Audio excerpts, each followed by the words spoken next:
Good evening बच्चों। आज हम लोग करेंगे क्वेश्चन 5 और 6 और 7 तीन क्वेश्चन करेंगे। देखिए 5, 6, 7 में क्या है। सबसे पहले देखिए एक्सरसाइज 3.4 का 5 क्वेश्चन नंबर।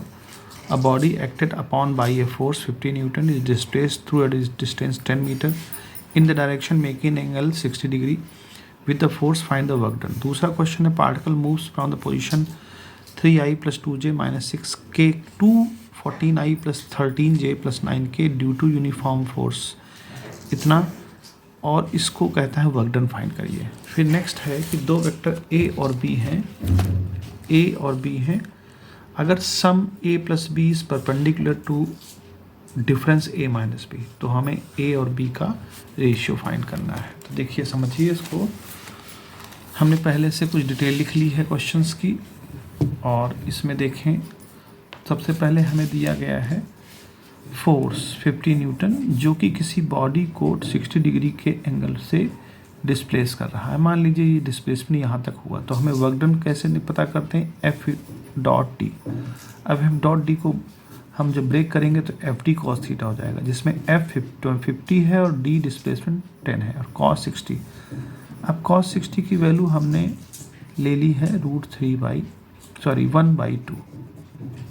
cos 60 की वैल्यू sin 30 का रिवर्स होती है, तो यहाँ कैंसिल करेंगे तो 5 जाएगा, तो 250 जो है जूल इसका आंसर हो जाएगा। उसके बाद नेक्स्ट क्वेश्चन है कि एक फोर्स है जो कि IJK के फॉर्म में दिया गया है। वो फोर्स XY प्लेन पर एक पॉइंट A से B में डिस्प्लेसमेंट करता है, तो हमें वर्क डन पता करना है। तो फिर से वही F.D, देखिए F और .D।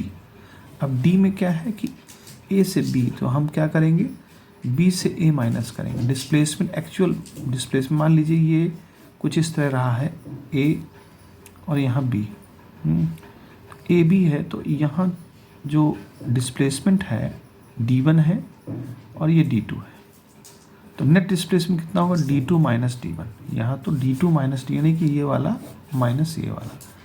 तो अब देखिए यहाँ पर 4i + j + 3k cap dot लगाया। 14i से 3i माइनस होगा, तो 14 से 3 माइनस होगा तो बनेगा 11i कैप। 13j से -2j होगा, क्योंकि यहाँ माइनस साइन लगा है, तो ये हो जाएगा प्लस का 11j कैप। प्लस 9k से माइनस, देखिए यहाँ माइनस है, माइनस माइनस प्लस हो जाएगा, तो ये बन जाएगा हमारा 15k कैप। अब इसके बाद डॉट प्रोडक्ट कर देते हैं, तो 4 का 11 से होगा तो 44, यहाँ j का 1 है तो यहाँ 11 है तो 11 ही रहेगा, और 15 3 जा 45, ये बन जाएगा आपका 5166 और 40 10 हो जाएगा। 4 1 5 5 5 और 4 9, और एक यहाँ से मिल जाएगा 100 जूल हो जाएगा, यानी वर्क डन हमको कितना मिल गया, 100 जूल। अब दूसरा क्वेश्चन में हमने आपको बताया था कि एक वेक्टर A और B है, जिसमें वेक्टर का सम और वेक्टर का डिफरेंस एक दूसरे के परपेंडिकुलर है। तो देखिए जब एक दूसरे के परपेंडिकुलर कोई भी दो वेक्टर होते हैं तो उनका डॉट प्रोडक्ट हमेशा 0 होता है। ये फार्मूला है, याद रखने की ज़रूरत है इसको। अब हम क्या करें, इसका प्रोडक्ट कर दें, तो a² और -b² = 0। ये तो a + b a - b के हिसाब से कर सकते हैं डायरेक्ट भी, तो इसको हम लिख सकते हैं a² = b²। और यहाँ पर a और b को रेशियोज फाइंड करना है, तो स्क्वायर रूट ले लीजिए दोनों तरफ, तो हो जाएगा a = b, यानी कि रेशियो क्या हो जाएगा, a/b = 1। ये हमारा आंसर हो जाएगा। हम चाहें तो इसको ब्रेक वैसे भी कर सकते हैं दूसरे मेथड से। कैसे, a का a से स्क्वायर हुआ, a का b से हुआ, तो हो गया -a.b।